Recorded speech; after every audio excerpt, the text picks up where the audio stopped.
المتقين والصلاة والسلام على سيد الأنبياء والمرسلين وعلى آله وأصحابه أجمعين أما بعد أعوذ بالله من الشيطان الرجيم بسم الله الرحمن الرحيم وإذا حضر القسمة أولو القربى واليتامى والمساكين فارزقوا منه وقولوا لهم قولا معروفا صدق الله مولانا العظيم.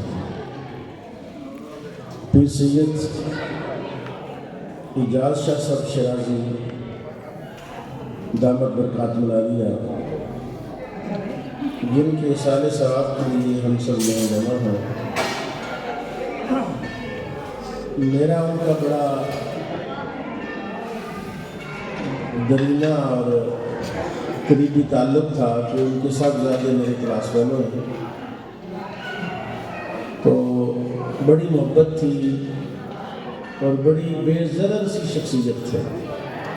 یہاں مشائخ کا جمع غفیر ہے، بڑے بڑے سادات، بڑے بڑے صوفیاء، اولیاء، علماء جلوہ افروز ہیں. میں جس عنوان پر آپ کی خدمت میں التماس کرنا چاہتا ہوں وہ ایک مجلس ہے جس کا ذکر قرآن نے کیا ہے، لیکن شاید آج کل وہ مجلس کہیں بھی قائم نہیں ہوتی. وہ مجلس ہے کسی شخص کے فوت ہونے کے بعد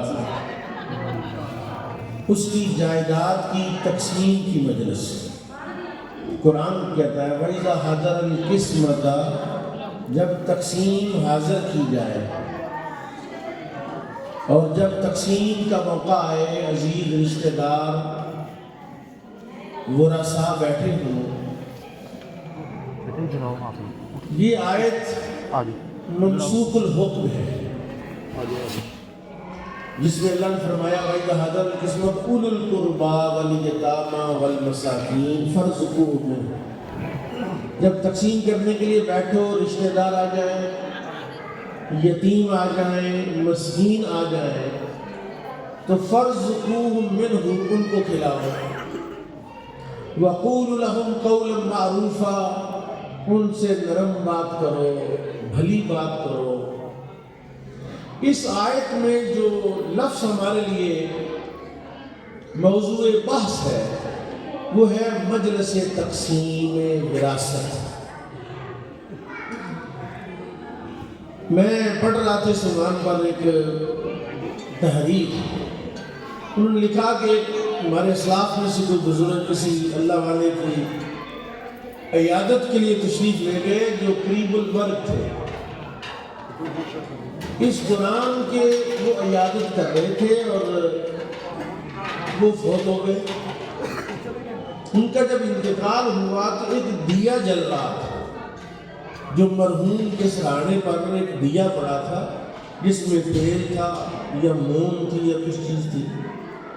انہوں نے اٹھ کے تو دیا بجھا دیا اور اپنی جیب سے پیسے نکال کے اس کا تیل منگوایا اور نیا دیا جلایا. پوچھا کیا کہ یہ کیا وجہ ہے، کیا سبب ہے ایسا؟ کہ اب اس دیے میں جو تیل ہے وہ وارثوں کا ہے. کن کا ہے؟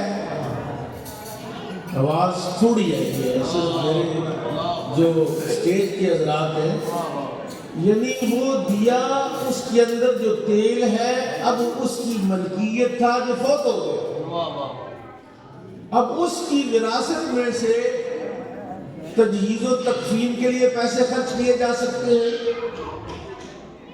اس کے ذمے اگر کوئی قرض ہو اس کی ادائیگی کے لیے پیسے اس کی وراثت میں سے استعمال کیے جا سکتے ہیں. اس کی وراثت میں سے اگر اس نے اپنی زندگی میں کوئی وصیت کی ہو، اس وصیت کو صرف 1/3 تک پورا کرنے کے لیے اس کے مال میں سے تصرف کیا جا سکتا ہے. ادروائز اس کے مال کو اس کے وارثوں میں اس طرح تقسیم کیا جائے جیسے اللہ نے قرآن میں حکم دیا ہے. جناب ختم شیف پر آئے ہیں، آپ کی جیب میں پیسے ہیں، آپ کی گاڑی باہر کھڑی ہے، آپ کی ملکیت ہے. اگر کوئی بندہ آپ کی اجازت کے بغیر اس میں سے آپ کی جیب میں سے ہاتھ ڈال کے پیسے نکال لے، آپ کو کیسا لگے گا؟ میرے آقا امام الانبیاء صلی اللہ تعالی علیہ وسلم نے علم کی دو قسمیں بیان فرمائی. ایک علم ہے جو بچے کے پیدا ہونے سے لے کر اس کی آخری سانس نکلنے تک بحث کرتا ہے، اس کے احکام بیان کرتا ہے، اس کے فرائض واجبات کو بیان کرتا ہے. اور ایک علم ہے اس مرنے والے کی آخری سانس جب اس کی حلق سے باہر آ جاتی ہے تو اس کے باقیہ معاملات میں جو بحث کرتا ہے اس کو علم میراث کہتے ہیں. اور ایسا عالم جو وراثت کے مسائل نہیں جانتا، میرے آقا امام الانبیاء صلی اللہ تعالی علیہ وسلم نے فرمایا وہ ایسے ہے جیسے بے سر کے ٹوپی. ٹوپی تو ہے لیکن سر نہیں. اب حضرات آپ مجھے بتائیے کہ چہلم کا بھی مجلس ہے، دسویں کی بھی مجلس ہے، چہلم کی بھی مجلس ہے، ہر جمعرات کی بھی مجلس ہے، وراثت کی مجلس کدھر ہے؟ میں ایک جگہ پر قبلہ حافظ وقاص شیرازی صاحب کے ساتھ فاتحہ کے لیے گیا تو میں نے کہا سب سے پہلا کام اس بندے کے فوت ہونے کے بعد اس کی وراثت کی تقسیم ہے. بلکہ میں سمجھتا ہوں کہ 3 دن جو سو کے نکال کے سب سے پہلا کام وراثت تقسیم کی جائے. یہ اللہ کا حکم ہے، یہ قرآن کا حکم ہے، یہ مطلوب مجلس ہے، مقصود مجلس ہے. مرنے اس بندے نے کہا کہ 3 دن والی تو بات نہیں سنی. ایک بندہ بیچ میں سے بولا کہ نہیں سنی ہے 3 دن والی بات. میں ذرا 3 دن سے پہلے کی بات آپ کو عرض کر دیتا ہوں. اللہ کہتا کتب علیکم اذا حضر احدکم الموت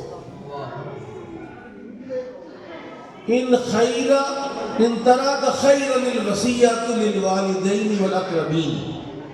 قرآن کہہ رہا ہے کہ جب وراثت کے احکام نہیں آئے تھے، اللہ کہتا ہے کتب علیکم اذا حضر احدکم الموت، جب تمہارے پاس موت حاضر ہو اس وقت تم پر فرض کیا گیا ہے. تو حضرکم الموت کا مطلب ہے کہ جب موت کے اسباب دیکھے کوئی بندہ، موت کے آثار دیکھے، بیماری دیکھے، اپنی کیفیت دیکھے، اس پر لازم تھا، اس پر فرض تھا کہ وہ اپنے وراثت کی تقسیم کر کے جائے، وصیت لکھ کر جائے کہ میری بیٹی کو اتنا دینا، میرے بیٹے کو اتنا دینا، میری بیوی کو اتنا دینا، میرے باپ کو اتنا دینا، میری ماں کو اتنا دینا. یہ فرض تھا. اسی طرح جیسے روزہ فرض ہے، اسی طرح جیسے نماز فرض ہے. آپ حضرات صاحب علم و دانش بیٹھے، اللہ کا حکم ہے کہ وراثت تقسیم کرو. بندہ فوت ہو گیا، اب جو ترکہ، اللہ کہتا ہے للرجال نصیب مما ترک الوالدان والاقربون وللنساء نصیب مما ترک الوالدان والاقربون مما قل منه او کثر نصیبا مفروضا. نصیبا مفروضا. سبحان اللہ کہہ دیں آپ. کیونکہ یہ مضمون اتنا ایک تو خشک ہے، ایک ذرا ڈائریکٹ دل پہ جا کے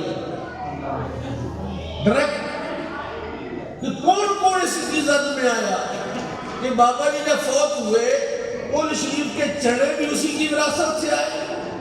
یہ میں سید اعجاز شیرازی صاحب کی بات نہیں کر رہا کیونکہ میں ان کے معاملات کو جانتا ہوں. عرصہ دراز سے وہ اپنے معاملات سے فرق ہو چکے تھے اور انہوں نے اپنی زندگی میں بھی اپنا جانشین اپنے بیٹے حافظ سید وقاص علی شیرازی کو بنا دیا تھا اور یہی ان کے معاملات کرتے تھے. میں عمومی بات کرتا ہوں کہ اگر قل شریف کے چنے، اگر 10ویں کا کھانا، اگر چیلم کا کھانا مرنے والے کی وراثت اور ترکے سے کیا جائے اور اگر ان میں سے مرنے والے کی نابالغ اولاد بھی ہو تو وہ مال، وہ روٹی، وہ نان، وہ قورمہ، وہ زردہ، وہ شربت، وہ بوتل، وہ کوک وہ پیپسی حرام قطعی ہے جیسے خنزیر حرام ہے۔ میرا خیال آپ سبحان اللہ نہیں کہیں گے، مضمون بڑا سخت ہے، بڑا تھوڑا شدید ہے، تو مجھے منٹ بھی صرف 20 ہی ملے ہیں، تو میں چاہتا اس میں اکثر بندے مجھ سے ناراض ہوتے ہیں کہ یہ بڑی سخت باتیں کرتا ہے۔ اب بات سخت ہے کہ کسی بھی مجلس میں ایسی بات کہی نہیں جاتی، کی نہیں جاتی، جمعے پہ یہ عنوان بیان نہیں ہوتا۔ جو شادیاں ہیں اس پر دنیا جہان کے خرافات ہیں، ایک مائک اور ایک ساؤنڈ لگا کے کسی عالم کو لاؤ، یہ جو ٹھمکے مارنے والے ہیں ڈھول کے اوپر دھمال، ان کو آدھا گھنٹہ کسی عالم کے سامنے بٹھاؤ، کوئی سکھائے ہی ان کو۔ جو سلیبس ہے پرائمری کا، مڈل کا، میٹرک کا، ایف اے بی اے کا، اس میں تو یہ چیزیں موجود نہیں۔ اور ایک سلیبس ہے جو میرے رب کائنات نے اتارا ہے قرآن کی صورت میں، اس میں پہلے دن سے یہ سلیبس موجود ہے، اس میں پہلے دن سے یہ سبق موجود ہے کہ لوگوں لا تاکلوا اموالکم بینکم بالباطل، آپس میں ایک دوسرے کے مال باطل طریقے سے نہ کھاؤ۔